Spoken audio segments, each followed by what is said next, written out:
ಯಾವತ್ತಿಗೂ ಊಟ ಬಟ್ಟೆ ಅನ್ನೋತಕ್ಕಂಥ ಕೊರತೆ ಬರಬಾರ್ದು ಅಂತ ಕನಸಿದೆಯಾ? ಯಾವತ್ತೂ ದಾರಿದ್ರ್ಯ ಅನ್ನತಕ್ಕಂಥ ಭಯ ಇದೆಯಾ? ಅದು ತೊಲಗಬೇಕಾ? ಪ್ರತಿಯೊಬ್ಬ ಗೃಹಿಣಿ ಇದು ಮಾಡಲೇಬೇಕು. ಇದು ಮಾಡೋದ್ರಿಂದ ಯಾವತ್ತೂ ನಿಮ್ಮ ಮನೆಗೆ ದಾರಿದ್ರ್ಯ ಅನ್ನೋದು ಹುಡ್ಕೊಂಡು ಬರೋದೇ ಇಲ್ಲ.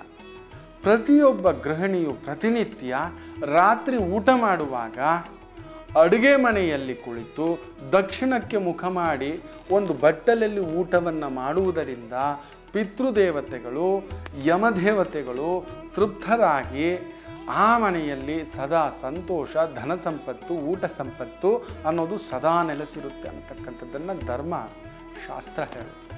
ನೋಡಿ, ಒಂದು 6 ತಿಂಗಳಲ್ಲಿ ನಿಮ್ಮ ಮನೆಯಲ್ಲಿ ನೆಲೆಸ್ತಕ್ಕಂಥ ಸಂತೃಪ್ತಿ, ತೃಪ್ತಿ, ಪೂರ್ಣ ಆನಂದ.